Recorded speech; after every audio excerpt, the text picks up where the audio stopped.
Okay, here we go. Let's talk about May 2nd playoff games between Boston and Columbus and San Jose in Colorado. First, starting with the Bruins, where they beat the Columbus Blue Jackets 4-1. They even the series 2-2. This was a fun game to watch. Now, Pasternak gets his first one, his fourth of the playoffs, assisted by McAvoy. Everyone knows in this series especially, or even in the Leafs series, Pasternak hasn't really been himself. Now he takes a big hit before he scores his goal, makes the pass, so he makes the play, gets back into it, and then ends up scoring. So this was sort of a huge confidence booster for him. And then Boston goes on the power play. So Columbus ends up taking a lot of penalties in this game. Some justified, some not so much. But on the ensuing power play by the Bruins, a theme starts to happen where Columbus has an extremely aggressive penalty kill, and they keep getting these shorthanded odd man rushes. And so on one of them, Jenner goes in by himself, gets hauled down, penalty shot. Now, he's been playing really well, especially the past couple of games. Jenner, as you may know, a couple seasons ago had like a 30-goal regular season, but ever since, he hasn't been, I want to say 15 goals, maybe around there. So he's kind of disappeared. But he's been playing really well. He's been playing at the heavy playoff kind of game. He's a good player, like Mike Babcock would say. And so he keeps on getting these opportunities all game long. And in any case, the panel discusses this later on in between periods, and we'll get back to that in a second. So he misses the penalty shot, and then Boston continues with their power play, and they score. Bergeron gets his fourth of the playoffs, and there you have it. And then Columbus comes back, and they make it 2-1. A goal by Panarin, his fifth of the season, assisted by Bjorkstrand and Dubois. Now, this was a debatable goal. Really, it shouldn't have been a goal because during the scrummage in the Boston zone, the puck goes up and hits the mesh, but no one knows where it is. And then it pops back down. Columbus player finds it first, passes it to another Blue Jacket player, and then he puts it in the net. And a couple of the Bruins, including McAvoy, just stopped playing because they thought they were waiting. Like, everyone's sort of kind of waiting for the linesman to blow the whistle because the puck's out, but no one actually knew where it was. Everyone just kind of like stopped, looked around, okay, what's going on kind of deal. And so the play is not reviewable. And they talk about this more during the intermission, but apparently because if the puck comes down from the net and then hits a player and then goes into the net, then the play is reviewable and it's called a no-goal. But because the puck came off the mesh and it wasn't called out of play, and then it was passed to another player and then put in the net, it's not a reviewable play. I don't know the specifics of it, but that's the gist that I got from the commentators in between periods. Now let's go to some of the things they talked about on the panel. Of course, I was watching Sportsnet with Elliot Friedman and Ron McLean and Nick Kyprios and whom am I forgetting here? Kelly Rudy, obviously. So so they talked about a couple of interesting things, and one of them was about because during this instance, when the Columbus Blue Jackets got the penalty shot, it was during a Boston Bruins power play. So they had sort of threw around the idea that maybe this could be something in the rule book that they could look at and maybe change the rules in a way that maybe you replace or give the coach the choice of having a power play or a penalty shot. But then it would depend on what player got hooked or went down for the penalty shot, and then if you're like, oh yeah, I don't want you taking this penalty shot, let's take the power play, it might do more damage than good for player psyches anyway. And But the one idea that did suggest that, might be workable would be, in this very instance, if you have a penalty shot, you could take the penalty shot, but you could also have the Boston, in this case, the Boston power play negated. So as opposed to giving the team a choice between the penalty shot and the power play, they definitely get the penalty shot, but they would also negate the other team's power play if they had one during the infraction. I hope I made sense there. All right, so second period. There's no goals, but Boone Jenner just keeps on getting these. Boston got a lot of power plays in this game, and Boone Jenner just kept on getting these odd man rushes and these opportunities, and he hit some posts and crossbars. He just couldn't put it in the net. It was unbelievable.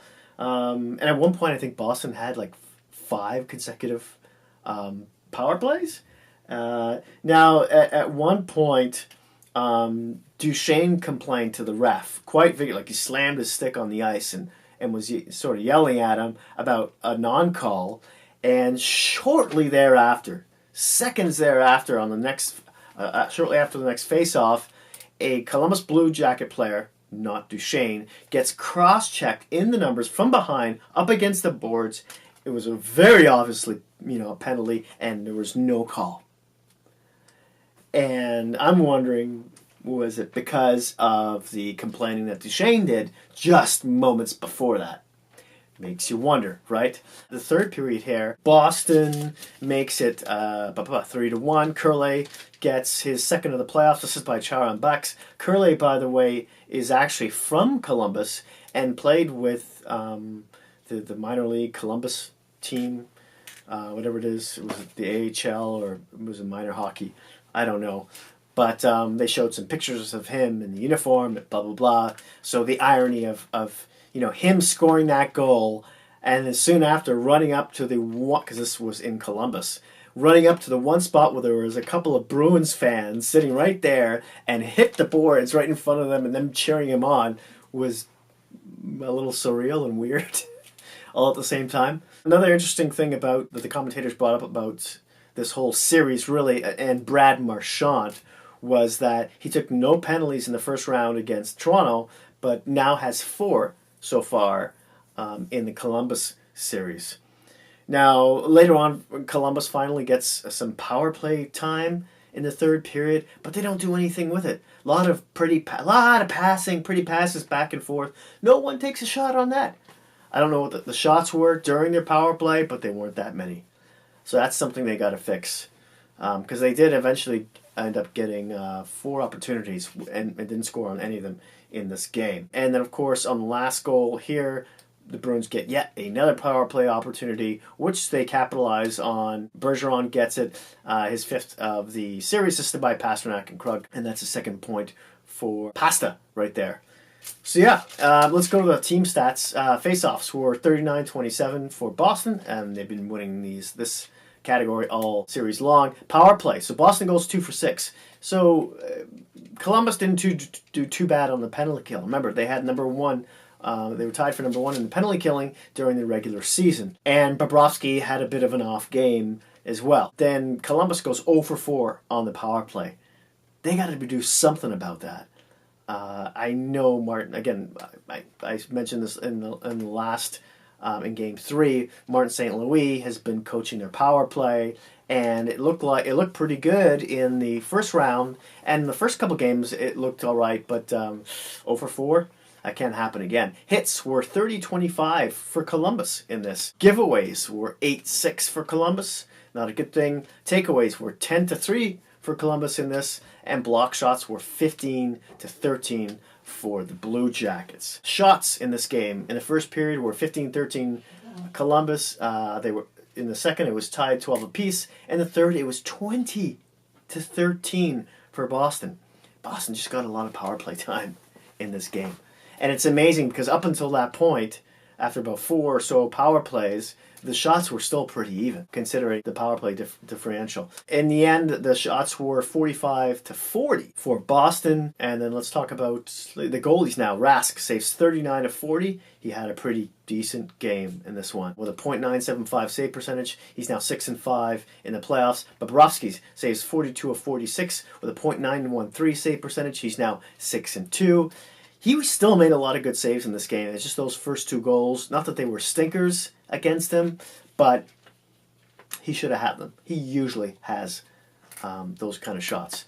And Don Cherry made a reference to maybe that's the way to beat Bobrovsky, because a lot of those goals were actually, at least one of them was more of a slap shot from further away, like distance shots. Let's talk about the 3 stars here. They're all Boston Bruins. Rask, of course, gets the first one, only letting in that 1 goal, which shouldn't have even been a goal. And then the second star goes to Bergeron with 2 goals, +1 and 21:49 in ice time. Third star goes to Pasternak, who might be coming out of his shell here with 1 goal and 1 assist and a +1 and just under 16 minutes of ice time. Not too much. I know they reassemble that perfection line to start the game. I don't know if they mixed it up during. I don't think so, but yeah. Moving on to the next game. San Jose versus the Colorado Avalanche. The Avalanche win this 3-0. The series is now tied 2-2. This was in Colorado. This is important because this was the first playoff game that the Avalanche have won in Colorado since 2004. Actually, since the first playoff game they've won in the second round since 2004, and it was also against the San Jose Sharks. A little interesting tidbit for you there. First period, there was no goals. A lot of back and forth in this game. Both teams had a lot of opportunities. McKinnon was, you can definitely tell, at least in the first and the second, he was being shadowed by committee. You know, he was being double-teamed and in some cases even triple-teamed after that last game. Makar was actually paired with Girard, 2 young defensemen there, the 2 kids, and they looked good together during the game. And for the first time in this series, there was no goals scored in the first period. It's weird, eh? Second period, here we go. McKinnon gets his 6th of the series, assisted by Rantanen and Makar. You can't keep McKinnon off the scoreboard. You're just getting limited. You just can limit his points. That's all you can do. The Avalanche had gotten some power play opportunities in this period, and apparently they had gone 0 for 7 so far in this series versus San Jose, because San Jose has a pretty decent penalty kill. Now, this first goal by McKinnon is like a deflection that goes off Jones's neck, and McKinnon, who happens to be on the edge of the blue paint, just bats it out of midair and into the net. So this is on the San Jose defensemen who aren't shoveling, pushing him out of the way in time for that. But it was a bit of a bad bounce. In any case, moving on to the third period. By the way, Landeskog is also having a pretty good game in this one. He had, I want to say, at least a handful of odd man rushes. I think he drew at least a couple penalties, maybe two, maybe even 3 penalties in this game. In the third, Wilson makes it 2-0 on the power play, assisted by Rantanen and Landeskog. That's Wilson's 4th of the series. This one is kind of Brent Burns' fault. Maybe a little bit Jones, but the puck is it goes from a Colorado player, hits, I think, Jones or another player, rebounds out in front, gets into the feet of Brent Burns, who twists around like 2 times with the puck in his feet, and he's like, where is it? Where is it? There's a comedy of errors. Wilson finds it first, and then he puts it in. It was kind of hard to blame that on Jones. Jones had a decent game in this. And then with under 7 minutes left in the game, San Jose takes penalty, just kept on taking penalty after penalty. And they were killing off a 2-man advantage at one point. for Colorado, which they completely killed. But then, of course, they pulled the goalie, they pulled Jones towards the end of the game, and Colorado scores that empty goal. Johnson, who's been with Colorado, I want to say, for like 9 years now, gets his second of the series on an empty netter, assisted by Calvert and Nieto. Now, team stats on this one, the face-offs are 42-38 for San Jose. Power play, Avalanche go 1 for 5. San Jose goes 0 for 2. Hits are 33-25 for Colorado. Giveaways, 9-3 for the Avalanche. Wow. And then takeaways are 10-4 for Colorado as well. And then block shots are 20-14 for the Avalanche. Moving on to shots. First period is 12-10 for the Sharks. Second period, it's 12-11 for the Avalanche. And the third, it's 9-6 for the Sharks. And in total, it's 32-28 for San Jose. Goalies in this game, of course, Grubauer gets the win. He gets the shutout. He's now 6-3 in the playoffs. San Jose did have quite a few high danger chances. Excuse me, that was a water burp. But Grubauer just shut the door. And then, of course, Jones takes the loss, saves 25-27 with a .926 save percentage, and is now 6-4. 3 stars of the game. Number 1, Grubauer with a shutout. These are all Colorado Avalanche players. Number 2, McKinnon with 1 goal and a +1 in 23-33 of ice time. And the third star was Rantanen, who took a lot of hits to make plays in this game. So had 2 assists, 2 apples with a +1, and 22 minutes and 21 seconds of ice time. Dylan, who's probably the biggest hitter on the San Jose Sharks team, was just crushing Rantanen and a lot of players all game long. I'd like to see how many hits he had in this one. And there you have it, folks. That's it. That's all. I would love to hear what you think about the whole, during the Boston-Columbus game, about Columbus's goal that kind of shouldn't have counted because it went off the mesh. What you think about that? What you think about the whole rule changes? The Sportsnet panel were discussing about penalty shots and what happens if the other team has a power play during it, and so on and so forth. Thank you so much for watching. Hit that like button. If you liked the video, smash that subscribe button if you haven't already. And hey, if you happen to have any hockey geek friends, please don't feel shy about sharing. Thanks again. I'll see you soon.